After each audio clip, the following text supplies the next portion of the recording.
Let's say you're a business and you want to go out and borrow money, but you can't qualify for a loan from one of the traditional banks like JP Morgan Chase Bank. Well, what do? You're not big enough to go out and raise money by going public on the stock market. So the other option is to go out and raise money, meaning borrow money from this thing called private credit. I'm going to abbreviate it to PC right here. Private credit is kind of like a bank, but it's not a bank.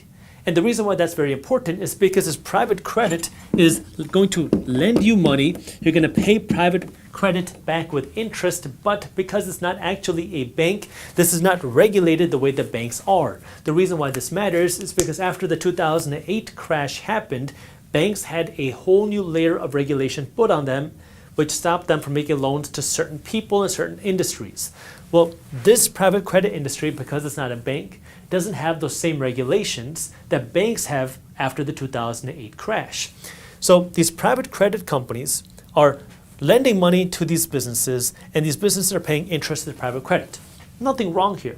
This is where things get even more interesting, because these private credit companies said, oh, this is a very lucrative opportunity, because these businesses are not paying 3, 4, or 5% a year in interest. They're paying 8 to about 20% a year in interest because they have no options anywhere else. And this is where these private credit companies have said, hey, investors, people like you, me, and big banks and pension funds and institutions, how about you come and invest money with us, because we have these great businesses that want to borrow money. So investors like regular people and pension funds and family offices and other investment companies have been saying, oh, this looks like a good investment. We will lend money to these private credit companies. They're going to pay us back some interest. These private credit companies are then lending money to these businesses, and these businesses are then paying interest to the private credit. Everything was great until things started to break in 2025. And what happened in 2025 is, number one, it became clear that these businesses were not all very good, that these private credit companies were lending money to, because they were not all being vetted very well. That was problem number one. Problem number two is interest rates went up significantly, because unlike a 30-year fixed rate mortgage, these loans were adjustable rate mortgages, because that's how business loans work. And many of these loans were originated during the time where interest rates were extremely low during the pandemic, so 2020, 2021, 2022. Well, now, 2025, those interest rates started to readjust at much higher interest rates, which means now these businesses had to pay significantly higher interest rates, which was a big burden and pain for those businesses. That was problem number two. Problem number three is AI. Many of these businesses were software companies, and many of these software companies are now being beaten by AI, because some businesses are saying, we don't need your software, we'll just build our own because of AI. So more and more of these businesses are hurting. Well, why does that matter? Because now as these businesses hurt, they're not able to pay back these private credit companies. As these private credit companies don't get their money back, they can't pay back investors. And to be clear, the pitch to the investors was, hey, if you lend money to these private credit companies, you can pull your money out essentially whenever you want. It's kind of like a bank, but it's not a bank, which means it's not FDIC insured.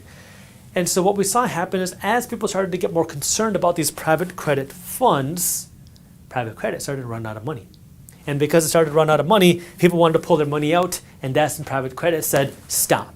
If you pull your money out, we're going to collapse. So we started to see one after the other, private credit companies started freezing investors' money. They started seizing assets. We saw Blue Owl do it. We saw Ares Capital Management do it. We saw Morgan Stanley do it. We saw Blackstone do it. We even saw BlackRock, the largest asset manager in the world, freeze assets because of this. So this is now a growing problem that's happening behind the scenes. Now the question is, how does this have anything to do with this? Because of all the changes happening in the economy right now, I'm hosting a live, free, and virtual investor workshop on June 16th at 12 p.m. Eastern Time, noon, where I'm going to be going over, number one, how the economy is changing, and number two, how you can build wealth through these changes in the economy. That way you can build wealth outside of just your 401k, outside of just your house, because when you have all these changes happening, with money. All of these changes happening in our government, all these changes happening with AI and technologies, all of these create panic, but they also create opportunities. And some people are going to become incredibly wealthy because of them. And on June 16th, I'm going to be showing you my firm's research as to where money is moving and how we can create better investment opportunities for you. It's a free workshop and it's live, but you do have to register to reserve your spot because our software has a limited number of people that can actually join us live. And in the past, when I've done these live workshops, we've hit capacity every single time. And as an added bonus, when you sign up for the investor workshop, you're also going to get market briefs, which is my newsletter for investors, completely free. It's read by hundreds of thousands of investors every morning. And when you show up live on my investor workshop on June 16th at 12 p.m. Eastern Time, noon, you're also going to get a free digital copy of my company's new book, How Money Changed Forever. But to actually get a digital copy of this book, you have to actually show up live on June 16th at 12 p.m. Eastern Time, noon. So if you're an investor, I invite you to join me for my live investor workshop on June 16th. If you have not registered yet, again, I have that link for you down in the description below. Well, let's go back to what I was saying just a minute ago. Who are these lenders into private credit? There's insurance companies, there's investment institutions, there's pension funds. There's a lot of these big investment institutions. And so now if they're losing money from these private credit funds, they could be forced to, depending on what happens here. If this continues to go bad, they could be forced to sell out of some of their other assets in order to make their investments whole. Well, what are some of their other assets? Remember what I said in the beginning of this video? The safest investment for many, many decades has been lending money to the United States government. So one of the big lenders to the United States government here is you. And by you, I mean regular investors, but also pension funds, insurance companies, investment institutions, family offices. All of those people now many of them are also involved here. And so if people start to get burned here, they might be forced to sell out of here. And if people are forced to sell out of here, well, that now could mean that we have more sellers of United States government debt. Why does that matter? Because the United States government debt runs on supply and demand. When there are more lenders to the United States government, everybody wants to throw money at the United States government.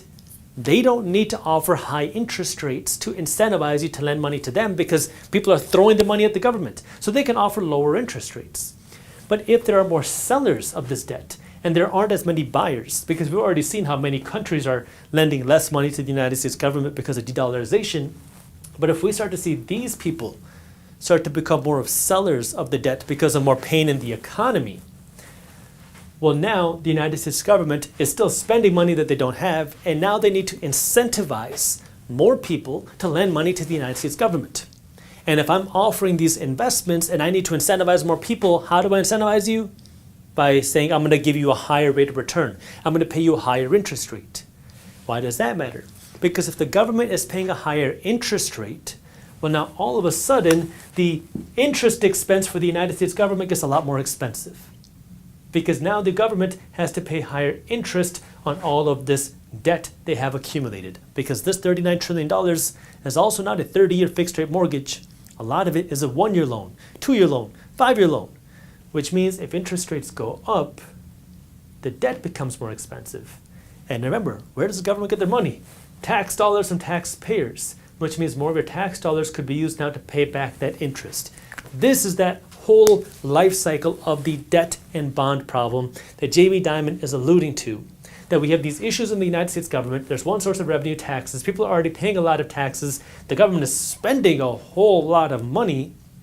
We don't want to cut the spending because if the government cuts spending, well, that means somebody gets hurt. If they cut somebody's Social Security, we know how that could be painful. If they cut the interest, well, that would mean a bankruptcy or default by the government. That would create a global economic crisis. If they cut health care, we know how that could be a problem. If they cut Medicare, we know how that could be a problem. If they cut the defense, well, you know how that could be a problem. I don't want to get into the whole war side of business, but the government loves spending money in defense, not just the United States, but countries around the world love spending money in defense. And this is where now it runs into problems and opportunities. So how could it be problems? Well, if we continue to see government spending the way that it is, and as of today, it looks like we're going to continue seeing an excess of spending versus revenue, understand that that hurts the value of your savings, that hurts the value of your paycheck, because government spending is inflationary, especially if the government is spending money they don't have through money printing, and we know that the growing lender to the government is the Federal Reserve Bank, who has to keep printing money. The other part of that is when the government prints money, inflation happens, the person that gets rich is the investor. Period. If you enjoyed this clip and you want to continue your financial education journey, I have another video that I think you'll love. All you got to do is click that button right over there. And for those of you who want to stay up to date on the top finance and business news, you can join Market Briefs, my free financial newsletter, by clicking that button below. Thank you for watching, and I'll see you in the next one.